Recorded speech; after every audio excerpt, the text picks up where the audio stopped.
नमस्कार में आपका स्वागत है। हम उपस्थित हुए हैं एक बहुत ही अहम खबर के साथ। आपको बता दें कि सुप्रीम कोर्ट के फैसला के बाद एक बड़ी बहस छिड़ी है कि क्या नियोजित शिक्षक और विशिष्ट शिक्षक जिन्होंने 2011 से पहले जिनकी नियुक्ति हुई है उनको टीईटी देना अनिवार्य होगा, क्योंकि ऐसे सभी शिक्षकों से राज्य सरकार के द्वारा जो है दक्षता परीक्षा ले लिया गया है। लेकिन दक्षता परीक्षा के पश्चात जो है अभी सुप्रीम कोर्ट का एक फैसला आया था जिसमें यह बात कहा गया था कि सभी शिक्षकों को जो है टीईटी देना अनिवार्य होगा। तो अब उन शिक्षकों की क्या स्थिति होगी, क्या इस पर सरकार ये योजना बना रही है, और जो केंद्र सरकार से पार्लियामेंट में जो सवाल किया गया है शिक्षा मंत्रालय से उसका जवाब किस प्रकार दिया गया है, ये संपूर्ण जानकारी हम आपको इस वीडियो में उपलब्ध कराएंगे। अगर आप चैनल पर नए हैं तो प्लीज़ चैनल को सब्सक्राइब करते हुए बेल आइकन को प्रेस कर लीजिए। आइए देखते हैं मुख्य खबरें क्या है। जी हाँ दोस्तों, आप देख सकते हैं स्क्रीन पर यह पत्र है हमारे पास। भारत सरकार शिक्षा मंत्रालय के द्वारा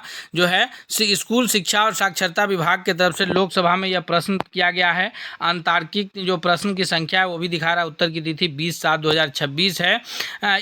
श्री ई तुकाराम के द्वारा जो है क्या प्रश्न किया गया है कि क्या शिक्षा मंत्री यह बताने की कृपा करेंगे कि क्या केंद्र सरकार ने कर्नाटक सहित देश के उन सेवारत शिक्षकों, यहाँ सभी की बात हो रही है, देश के उन सभी सेवारत शिक्षकों पर टीईटी यानी शिक्षक पात्रता परीक्षा टीचर का जो एलिजिबिलिटी टेस्ट है टीईटी की अनिवार्यता के प्रभाव का आकलन किया है, जिन्हें टीईटी अनिवार्य होने से पहले नियुक्त किया गया था। यानी ये सवाल किया जा रहा है कि जिन्हें टीईटी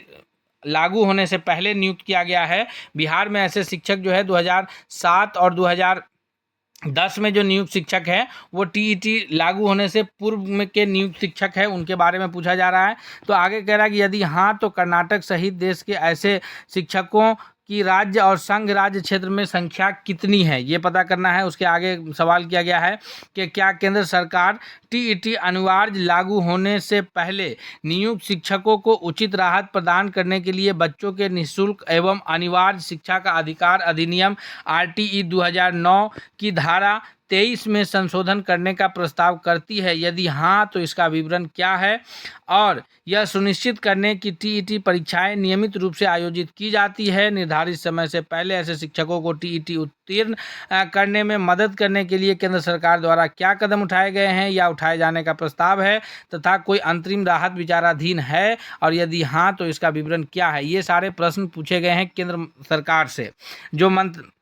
शिक्षा मंत्रालय से जो जवाब आया है, जो शिक्षा राज्य मंत्री हैं श्री जयंत चौधरी के पास जो है शिक्षा मंत्रालय का जो राज्य मंत्री हैं इनके प्रभार है इनके पास, तो इन्होंने क्या कुछ जवाब आया है वो हम देखते हैं। यानी 2-3 सवाल किया गया। पहला ये सवाल किया गया है कि जो टीईटी लागू होने से पहले जो शिक्षक बहाल हुए थे उनकी संख्या कितनी है, टीईटी लागू होने से पहले जो शिक्षक बहाल हुए थे क्या केंद्र सरकार उसके दोबारा जो है टीईटी लेने जा रही है, अगर हाँ तो फिर जो है, या फिर जो आरटीई 2009 का जो नियम है वो आरटीई 2009 के नियम के तहत ही टीईटी लागू हुआ था, तो आरटीई 2009 के नियम में संशोधन करके 2011 से पहले नियुक्त शिक्षकों के ऊपर जो है कुछ राहत की खबर है, उस पर क्या जवाब आया है आइए देखते हैं। तो इसमें जो है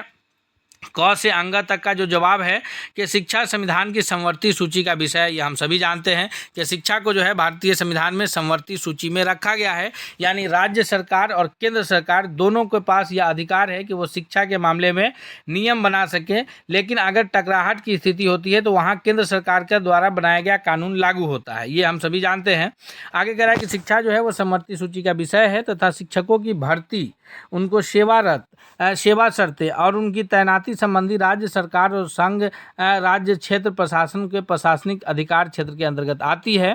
तदनुसार कर्नाटक राज्य उन शिक्षकों सहित सेवारत शिक्षकों की संख्या के संबंधित डेटा जिन्हें अनिवार्य टीईटी जो है की शुरुआत से पहले नियुक्त किया गया था संबंधित राज्य सरकारों और संघ राज्य क्षेत्र प्रशासन के द्वारा रखा जाता है। यानी ये कहा जा रहा है कि जो टीईटी अनिवार्य जो हुआ है 2011 से, उस टीईटी से पहले कितने मात्रा में शिक्षक नियुक्त हैं, उनकी संख्या कितनी है, कर्नाटक राज्य हो या फिर देश के सभी राज्यों में, तो इसकी संख्या जो नियुक्ति करते हैं जो राज्य सरकार उनके पास इसकी संख्या है। तो यानी बिहार में ऐसे कितने शिक्षक नियुक्त हैं जो 2011 के टीईटी लागू होने से पहले नियुक्त हुए हैं, इसकी संख्या भी जो है राज्य सरकार के पास उपलब्ध है। हालांकि उन सभी शिक्षकों से राज्य सरकार के द्वारा दक्षता परीक्षा लिया गया है, हम इस पर भी चर्चा करेंगे। तो भारत के माननीय उच्चतम न्यायालय ने 1/9/2025 को अपने निर्णय में अन्य बातों के साथ साथ यह माना, ये सुप्रीम कोर्ट की बात है कि भारत के उच्चतम न्यायालय यानी सर्वोच्च न्यायालय सुप्रीम कोर्ट ने 1/9/2025 के अपने निर्णय में इन बातों को साथ साथ यह माना कि शिक्षक पात्रता परीक्षा टीईटी बच्चों का जो निःशुल्क और अनिवार्य शिक्षा का अधिकार अधिनियम है यानी आरटी 2009 है कि धारा 23 के तहत जो है निर्धारित न्यूनतम योग्यताओं में से एक है। यानी अगर आप शिक्षक बनना चाह रहे हैं देश के किसी भी राज्य के सरकारी विद्यालयों में, तो टीईटी देना अनिवार्य है। यह आरटीई की धारा 23 के तहत यह प्रावधान किया गया है। यह न्यूनतम प्रावधान है कि कोई भी शिक्षक अगर वो ट्रेंड हैं और शिक्षक बनने की इच्छा रखते हैं तो उन्हें पहले टीईटी देना अनिवार्य होगा। यह बात जो है आरटीई की धारा 23 के तहत अनिवार्य है और अधिनियम के अंतर्गत आने वाले विद्यालयों के शिक्षकों के रूप में नियुक्ति के लिए अनिवार्य है। माननीय उच्चतम न्यायालय के आदेश को निम्नलिखित लिंक से देखा जा सकता है, लिंक यहाँ दिया गया है। उसके आगे क्या कहा गया है, तत्पश्चात इस मामले में समीक्षा याचिकाओं का निपटारा करते हुए उच्चतम न्यायालय ने 29/5/2026 को जो अपने निर्णय के माध्यम से टीईटी अर्हता प्राप्त करने की समय सीमा को 31/8/2027 से बढ़ाकर 31/8/2028 कर दिया है। यानी वैसे शिक्षक जो बिना टीईटी के नियुक्त हैं, जो कार्यरत हैं, जिनके रिटायरमेंट में 5 वर्ष बाकी है, उनको छोड़ करके बाकी जितने भी शिक्षक हैं उनको 31/8/2028 तक हर हाल में टीईटी नियुक्त करना है, टीईटी उत्तीर्ण करना है। माननीय उच्चतम न्यायालय के दिनांक 29/5/2026 के निर्णय का भी लिंक दिया हुआ है। आगे ये बताया जा रहा है मंत्रालय की तरफ से कि माननीय उच्चतम न्यायालय ने दिनांक 29/5/2026 के अपने निर्णय में आगे यह भी अवलोकन किया कि संबंधित उचित सरकारों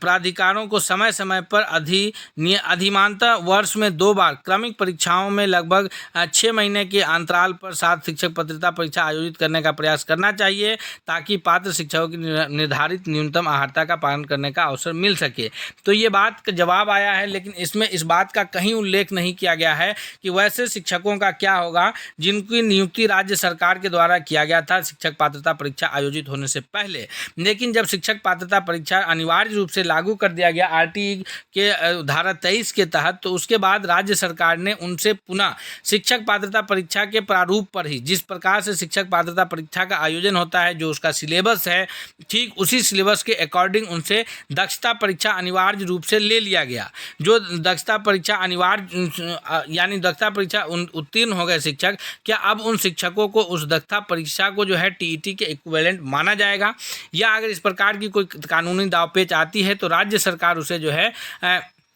विधानसभा से पारित करा के उस दक्षता परीक्षा को टीईटी के इक्विवेलेंट मान्यता देगी, या फिर पुनः उनसे दोबारा परीक्षा लिया जाएगा। यह बात अभी स्पष्ट जो है शिक्षा विभाग की तरफ से, न केंद्रीय शिक्षा विभाग की तरफ से किया गया है, न राज्य बिहार सरकार के शिक्षा मंत्रालय या शिक्षा विभाग की तरफ से यह स्पष्ट किया जा रहा है कि वैसे शिक्षकों का क्या होगा। हालांकि उसमें से बहुत सारे ऐसे भी शिक्षक हैं स्थानीय निकाय के नियोजित शिक्षक जो अभी नियोजित शिक्षक के रूप में बने हुए हैं, और बहुत सारे शिक्षक जो है सक्षमता परीक्षा जो सरकार की तरफ से ही आयोजित हुई थी, सक्षमता परीक्षा दे करके जो है विशिष्ट शिक्षक बन चुके हैं। तो अब ऐसे शिक्षकों के लिए क्या प्रावधान होगा, क्या शिक्षा मंत्रालय जो है इन शिक्षकों की जो दक्षता परीक्षा की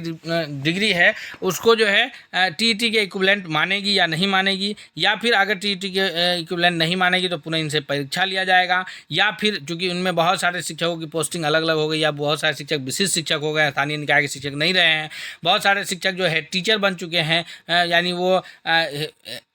स्कूल के जो है हेड बन चुके हैं। तो अब ऐसे में आगे क्या निर्णय आता है, वो भी जो भी निर्णय सरकार की तरफ से लिया जाएगा वो हम आपको बताएंगे, हम आपको सबसे पहले खबर पहुंचाएंगे। इसलिए आपसे रिक्वेस्ट है कि अगर चैनल पर नए हैं तो प्लीज़ चैनल को सब्सक्राइब करते हुए बेल आइकन को प्रेस कर लीजिए ताकि अगला शिक्षा विभाग से जुड़ा हर खबर हम आपको पहुंचाते रहें। मिलते हैं अगले नए अपडेट के साथ, तब तक के लिए बहुत बहुत धन्यवाद।